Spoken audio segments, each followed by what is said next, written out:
आखिरी दिन बाजार ने जोरदार तेजी दिखाई। निफ्टी ने 279 अंक चढ़कर 17,360 पर बंद हुआ। सेंसेक्स में भी 1000 अंक से ज्यादा का उछाल दिखा। निफ्टी बैंक भी 698 अंक की तेजी पर बंद हुआ। इसी के साथ इस महीने की बात करें तो निफ्टी ने पिछले 3 महीने की गिरावट को पीछे छोड़ इस महीने 0.3% की तेजी पर बंद हुआ है। हालांकि निफ्टी मिड कैप और स्मॉल कैप लगातार चौथे महीने की गिरावट के साथ बंद हुए। दिन भर बाजार में कैसी हलचल रही, इस पूरे साल का क्या हाल रहा और आने वाले दिनों में बाजार के लिए क्या ट्रिगर हो सकते हैं, ये बता रही है हमारी सहयोगी मानसी दवे। नई सीरीज की शुरुआत काफी अच्छी होती दिखी और सीरीज की शुरुआत के साथ ही जो मजबूती थी दिन भर कायम रही। बढ़िया तेजी के बीच बाजार में ट्रेड्स हमने देखे। इनफैक्ट निफ्टी 5 महीने के ऊपरी स्तर पर सबसे बड़ी तेजी 5 महीने की निफ्टी में नजर आई। बढ़िया मजबूती के साथ क्लोजिंग भी देखने को मिली। वहीं सेंसेक्स में करीब 1000 अंकों की तेजी के साथ बढ़त के साथ कामकाज देखने को मिला।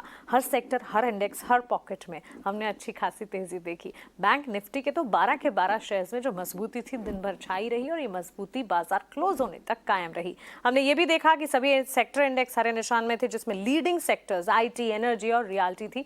इसके अलावा भी कंजम्पशन थीम हो, चाहे ऑटोमोबाइल हो, कई सारे स्पेसेस, बैंक्स, फाइनेंशियल्स में भी अच्छी मजबूती के बीच ही कामकाज देखने को मिला। अब ऑटो बिक्री के आंकड़े हैं जिस पर बाजार रिएक्ट करता हुआ दिखेगा। उससे ठीक पहले हमने देखा अच्छी मजबूती के बीच कामकाज ऑटो सेक्टर में भी, ऑटो एंसिलरी पर भी नजर होनी चाहिए। लेकिन लीडिंग सेक्टर्स तो आईटी, एनर्जी और रियल्टी ही रहे। वहीं रिलायंस के स्टॉक को बिल्कुल ना भूलें, क्योंकि कहां 2200 के लेवल्स की बात होती थी, 2300 तक के लेवल्स भी नजर आ गए। अच्छी मजबूती के बीच करीब 4% की बढ़त रिलायंस के स्टॉक में देखने को मिली। ऑफ कोर्स जियो फाइनेंशियल के डीमर्जर की खबर से यह एक्शन था जो कि रिलायंस के स्टॉक प्राइस में देखने को मिला।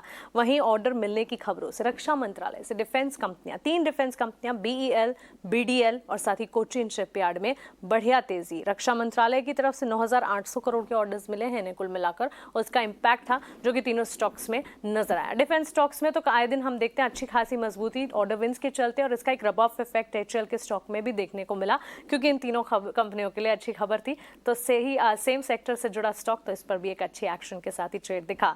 अगर टॉप कंट्रीब्यूटर्स की बात करें, रिलायंस के ठीक पीछे बैंक्स एंड फाइनेंशियल्स खड़े थे। आईसीआईसीआई बैंक, एचडीएफसी बैंक, यहाँ पर अच्छी मजबूती थी। और इसके अलावा अगर देखेंगे इन्फोसिस और टीसीएस, आईटी सेक्टर भी तो परफॉर्म कर रहा था, तो इनसे जुड़े हुए हैवी वेट्स में भी अच्छी मजबूती के बीच कामकाज। बिकवाली का दबाव कहाँ दिखा? सन फार्मा, अपोलो हॉस्पिटल जैसे स्टॉक्स थे जो परफॉर्म नहीं कर पा रहे थे। अडानी पोर्ट्स, बजाज फाइनेंस और इसमें एशियन पेंट्स को भी छोड़ लीजिए, आज बिकवाली यहाँ थी।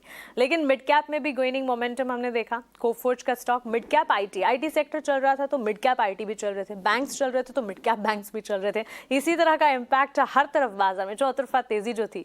कोफोर्ज के स्टॉक को लीजिए, परसिस्टेंट को लीजिए, अच्छी तेजी थी। वहीं Alkem lab, Ipca lab, federal bank, Coromandel international, ये सारे के सारे स्टॉक्स में बढ़िया मजबूती के साथ दिन भर ट्रेड्स देखने को मिले और क्लोजिंग भी कुछ ऐसी ही नजर आई।